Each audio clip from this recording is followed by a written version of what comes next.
I don't need to tell you how prolific Doom is. Released in 1993, it wasn't the original first-person shooter, but it certainly was the one that revolutionized and popularized the genre. Part of Doom's legacy is the huge modding scene that's about as old as the game itself. This is also helped by the fact that John Carmack, one of the co-founders of id Software and main programmer behind Doom, posted the source code for all to use and toy with in December of 1997. This has led to Doom being ported to anything and everything that it possibly can. I'm talking cameras, refrigerators, cars. What other game do you know of that people try to get running on anything with a screen and a processor? Nothing. It's Doom. Naturally, this means there's been many official ports of Doom throughout the years. Some great and some not so great. Today we'll be looking at the tale of the most infamous Doom port of all time. Doom on the 3DO Interactive Multimedia System. For the uninitiated, the 3DO was the brainchild of Trip Hawkins, the founder of Electronic Arts and the 3DO company itself. The 3DO's main idea was to make game licensing cheap, especially compared to Sega and Nintendo at the time, resulting in a multitude of publishers interested in developing for the system. The 3DO company would also license out the actual hardware to manufacturers, as they had no means of production themselves and would thus score big on each console and game sold. Win-win! Except it wasn't. Because manufacturers weren't making money on games and just the consoles they produced, they had to sell them at a profit. This made the 3DO massively expensive. Nintendo and Sega could price their consoles competitively, as their library of games would make up the difference by a wide margin. But the huge point of entry meant that the 3DO's audience was limited, and without units moving, publishers soon slunk away. During this time, Rebecca Heinemann, a former Interplay and Electronic Arts employee, had worked with the 3DO company while she was still at Interplay.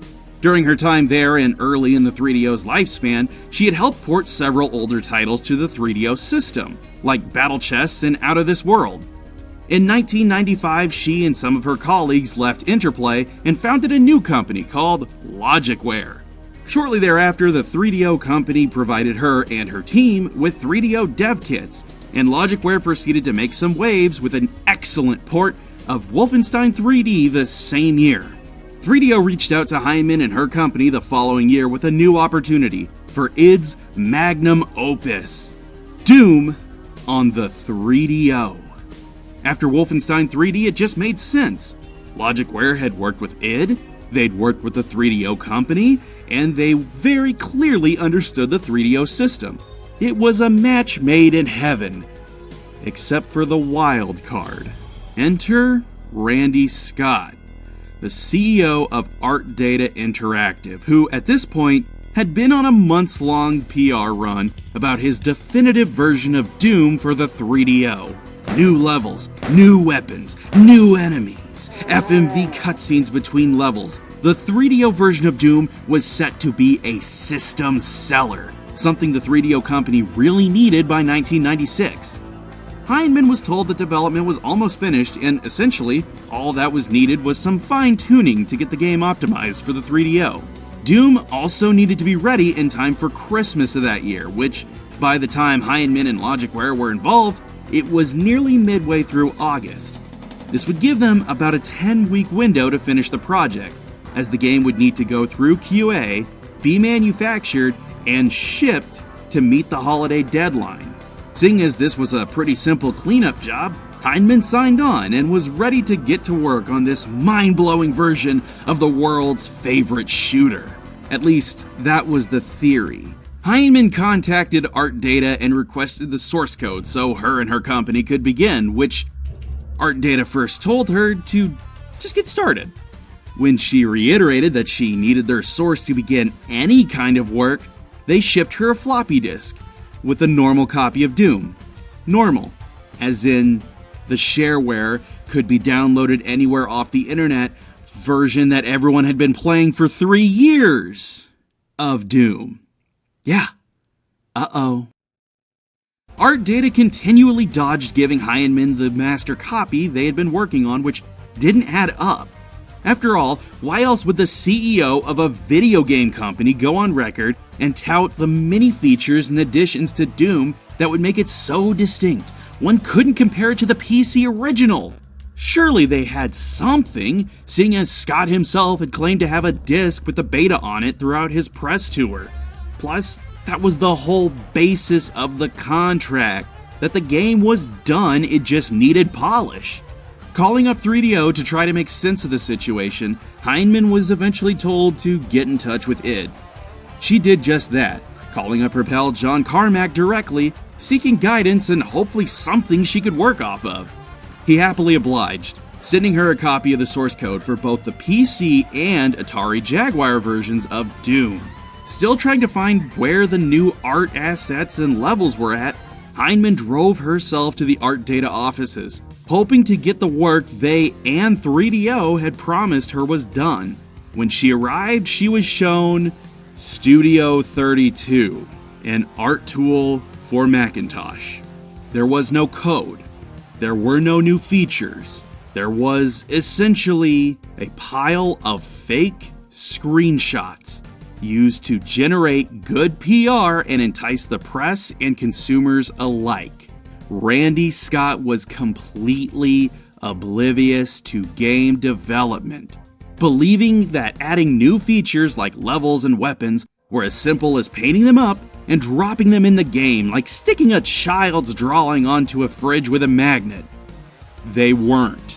Heinemann took what little she had from art data, went back to her office, and promptly called the 3DO company, telling them the project was now dead in the water.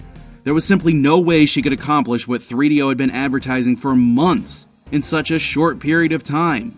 3DO begged Heinemann to do what she could, as art data had already pre-sold copies to major retailers around the United States, meaning they were contractually obligated to have the game out by Christmas.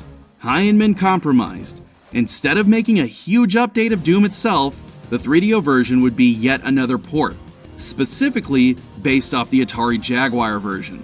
Working with the 3DO and getting the source code to compile was nothing short of a nightmare. Heinemann took a day to completely rewrite her own version of the system code and assembly, something the 3DO company themselves wound up using in their later revision of their developer tools. It took Heinemann roughly 4 to 5 weeks just to get the source code she was given from Carmack to compile and run on the 3DO at all, essentially getting the project she had signed up for initially halfway through the development time. Right away, it became apparent that corners would need to be cut for Doom to be at even slightly playable speeds.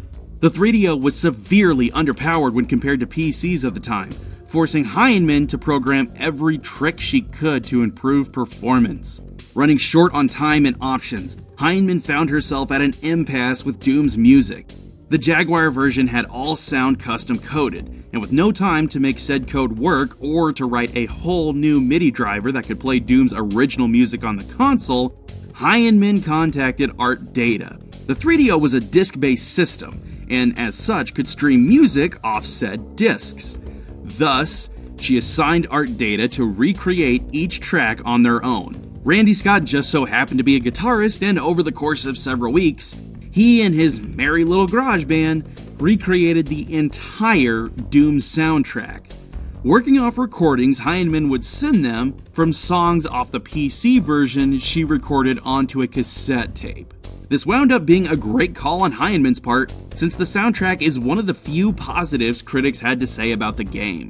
Shortly before the game was about to hit its deadline, Heinemann had produced a beta that she sent off to id, whose main critique was obvious: the frame rate sucks. As you've been seeing in this footage, the game runs best when the resolution is ticked all the way down, and you're playing on a tiny window despite all this screen real estate. You can make it bigger, but the game runs so sluggishly that it's next to unplayable if you do so. This suggestion actually came from id themselves, which Heinemann added, along with a code that does allow true full screen, which was requested by the 3DO company. 3DO claimed that they were producing an updated console dubbed the M2, with more powerful specs, and wanted to ensure players could get a better experience with Doom when the console would launch. As you can probably guess, it never did.